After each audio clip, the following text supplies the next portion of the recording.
ஓம் சரணாகத தீனார்த்த பரித்ராண பராயணே சர்வஸ்யார்த்திகரே தேவி நாராயணி நமஸ்துதே. வணக்கம் நேயர்களே, இது மகாலட்சுமி ஜோதிடம் வழங்கும் காலச்சக்கரம். உங்கள் அன்பு ஜோதிடர் ஸ்ரீராம்ஜி பேசுகிறேன். அனைவரும் நலமுடன் இருக்கிறீர்களா? நன்றாகத்தான் இருப்பீர்கள், நன்றாக இருக்க வேண்டும். இன்றைய காணொளியில் நாம் காண இருப்பது அரசு வேலை சூட்சுமங்கள். இதுதான் தலைப்பு. ஜாதகம் பார்க்கும் அன்பர்களில் நிறைய பேர் கேட்கப்படும் கேள்வி இதுதான். கவர்மெண்ட் வேலை எனக்கு கிடைக்குமா சார்? 4 வருஷமாக அரசு வேலைக்கு முயற்சி பண்ணிகிட்ருக்கேன். சிவில் சர்வீஸ் தேர்வுகள் எழுதிக்கிட்டு இருக்கேன். டிஎன்பிசி குரூப் எழுதிக்கிட்டு இருக்கேன். இந்த துறையில் அரசு வேலை, அந்த துறையில் அரசு வேலை, இதுக்கு முயற்சி பண்ணுறேங்கிற கேள்வி கேட்காத நபர்கள் ரொம்ப குறைவு. கால் காசுனாலும் கவர்மெண்ட் உத்தியோகம் அப்படிங்கிற நம்பிக்கையில் இருக்கிறவங்களுடைய கேள்விகள் இது. இந்த அரசு வேலை பெறுவதற்கு சில கிரக அமைப்புகள் நமக்கு உதவி புரியும். சில கிரக அமைப்புகள் இருந்ததுன்னா அது கிடைக்காமலே போயிடுறதுக்கும் வாய்ப்பு இருக்கும். அரசு வேலைக்கான சூட்சுமங்கள் இந்த ரெண்டுமே உண்டு. பொதுவாகவே அவயோக கிரகங்கள் நமக்கு தசை நடத்திட்டு இருந்துச்சுன்னா, லக்ன அசுபர்கள் தசை நடத்திட்டு இருந்துச்சுன்னா, நம்ம தேவையில்லாத விஷயங்களில் கவனம் செலுத்தி அதிலேயே ஃபோக்கஸ் பண்ணிகிட்ருக்கோம். சமீபத்தில் ஒரு ஜாதகம் பார்த்தேன். 34 வயது முடிஞ்சு 35 வயசு ஆகுது. என்ன கல்யாணம் பண்ணிக்கல. கிட்டத்தட்ட 8 வருஷமாக சிவில் சர்வீஸ்க்கு ட்ரை பண்ணுறேன்னு சொல்லி டெல்லியில் போய் உட்காந்துட்ருக்காரு. மாதம் பேரண்ட்ஸ் வந்து காசு கொடுத்துட்ருக்காங்க. மாதம் பேரண்ட்ஸ்கிட்ட இருந்து பணத்தை வாங்கி செலவு பண்ணிவிட்டு நான் படித்து அது பண்ணியே தீர்வேன்னு 8 வருஷமாக ட்ரை பண்ணிகிட்ருக்காரு. ஜாதகம் பார்த்து எப்போ கிடைக்கும்னு கேட்டார். ஜாதகத்தில் கிடைக்கிறதுக்கான வாய்ப்பே இல்லைன்னு சொல்லிட்டேன். பட் அது அவர் ஏற்றுக்கிற மாதிரி இல்லை. பார்க்கலாம் சார், நான் தொடர்ந்து ட்ரை பண்ணுறேன் அப்படிங்கிறேன். இப்போ அரசு வேலை கிடைக்குதா இல்லையான்றது ஒரு பக்கம், முயற்சி பண்ணுறது ஏன் அப்படிங்கும்போது, ஜாதகருக்கு அவயோக கிரக தசை நடத்திட்டுருக்கு. கன்னிகா லக்ன ஜாதகம் குருமகா திசை போயிட்டுருக்கு. குரு நீச்சம் 5ஆம் இடத்துல. அப்போ அவருடைய எண்ணம் எல்லாமே வந்து ஒரே விஷயத்தில் ஃபோக்கஸ் ஆகுது. அதற்கே முயற்சி பண்ணுறாங்க. அது பூரா டோட்டலாக வேஸ்ட் பண்ணுறோம். சரி, அரசு வேலை கிடைக்கும் கிரக அமைப்புகள் என்ன? ரொம்ப சிம்பிள். சூரியன் அரசு கிரகம், சந்திரன் ஒரு அரசு கிரகம், செவ்வாய் ஒரு அரசு கிரகம், குரு ஒரு அரசு கிரகம், சனி ஒரு அரசு கிரகம். இந்த 5 பேரும் யாராவது ஒரு 2 பேராவது ஆட்சி அல்லது உச்சம் அடைஞ்சிருந்தாங்கன்னா உங்களுக்கு அரசு வேலை கிடைக்கிறதுக்கான வாய்ப்பு 80% மேலே. புரியுதுங்களா? இவங்க ஒவ்வொருத்தரும் ஒரு கிரேடில் அரசு வேலையை வாங்கி தரக்கூடியவர்கள். சப்த கிரகங்களில் சுக்கிரனும் புதனும் மட்டும்தான் அரசு வேலைக்கு தொடர்பில்லாத கிரகங்கள். பாக்கி இருக்கிற எல்லாருமே அரசு வேலை வாங்கி தர்ற தகுதி உள்ளவங்க. இதில் சூரியன் வலுத்தவங்க உயர் பதவி, நல்ல ஹையர் பொசிஷனில் இருக்கக்கூடிய பதவிகளில் இருப்பாங்க. ஐஏஎஸ் ஐபிஎஸ் மாதிரி. புதனோடு சூரியன் வலுத்தவங்களுக்கு அதுக்கான சான்சஸ் ரொம்ப அதிகமாக இருக்கும்.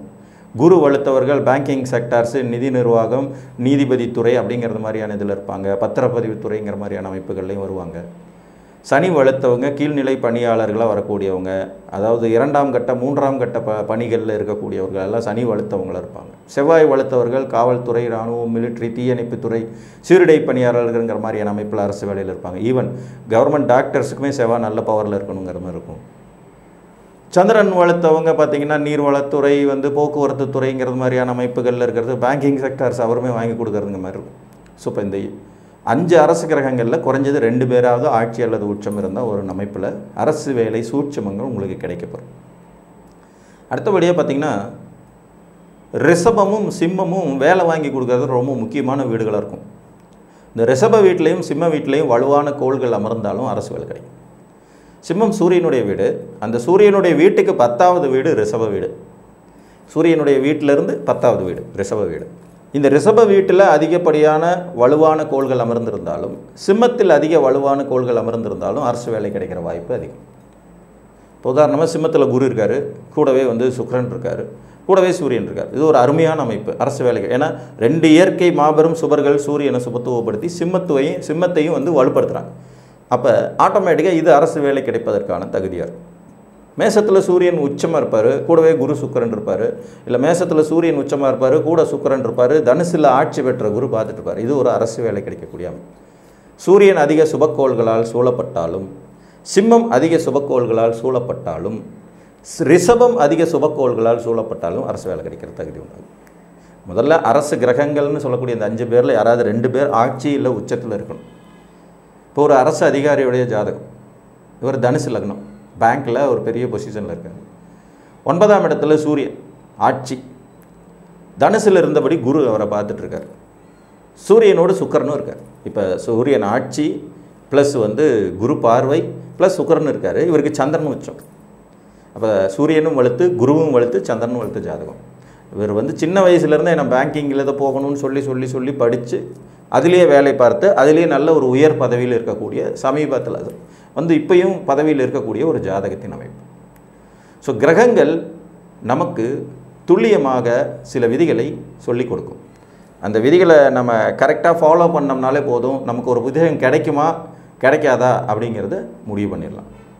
இப்போ அரசு கிரகங்களான இந்த கிரகங்கள் யாரும் பெரிய அளவில் வலுப்பெறாத நிலையில், இவர்கள் பாவக்கோள்களால் பீடிக்கப்பட்டிருக்கிற நிலையிலையும் பெருசாக அரசு வேலைக்கு முயற்சி பண்ணிகிட்டே இருக்கிறதுல அர்த்தம் இருக்காது.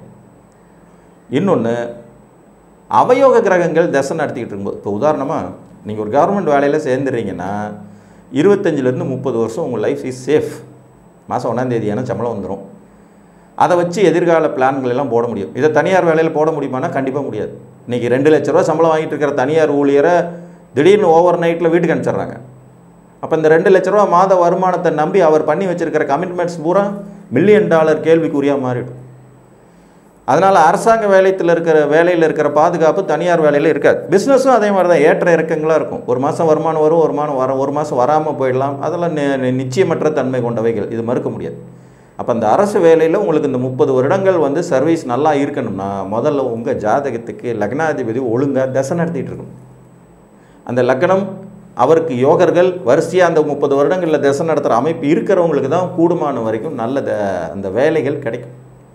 அப்படி இல்லாமல் வேலை கிடைக்கப்படுறவங்க பார்த்திங்கன்னா, ஒன்று அந்த கிடைச்ச வேலையை ஒழுங்காக தக்க வச்சுக்க முடியாத நிலைமையில் அப்படியே கீழே போயிடுவாங்க. இல்லைன்னா ஏனோ தானோன்னு வேலை பார்த்துட்டு அப்படியே வண்டியை ஓட்டிகிட்ருப்பாங்க. வளர்ச்சிங்கிறது இல்லாமல் போயிடும். பேருக்கு ஏதோ ஒரு வேலை கிடச்சிது, அது அப்படியே 20 வருஷமாக இங்கே தான் பெஞ்சை தேய்ச்சிக்கிட்டு இருக்கேன் அப்படின்னு சொல்கிறது மாதிரியான அமைப்புகளில் போய்டும். அதனால் தசாபுத்திகள் இங்கே ரொம்ப ரொம்ப முக்கியம். அரசாங்கத்தின் அனுகூலத்தை பெறுவதில் சிம்மமும் ரிஷபமும் சிறந்த பங்களிக்கின்றன. இன்னொரு ஜாதகம் சொல்கிறேன். இது ஒரு சிம்ம லக்ன ஜாதகம். இவருக்கு லக்னாதிபதி சூரியன் கும்பத்தில் சனியோட வீட்டிலேருந்து நேரடியாக அங்கே பார்க்குறாரு. இவருக்கு வீடு கொடுத்த சனி உச்சம். வீடு கொடுத்த சனி பகவான் வந்து 3ஆம் இடம் முயற்சிகள் ஸ்தானத்தில் உச்ச பவரில் இருக்கார். இவருக்கு ரிஷபத்தில் குரு, சுக்கிரன் இவருக்கு 8ஆம் இடத்துல உச்சம். சனியும் உச்சம், சுக்கிரனும் உச்சம். சூரியனுக்கு வீடு கொடுத்தவர் வலு.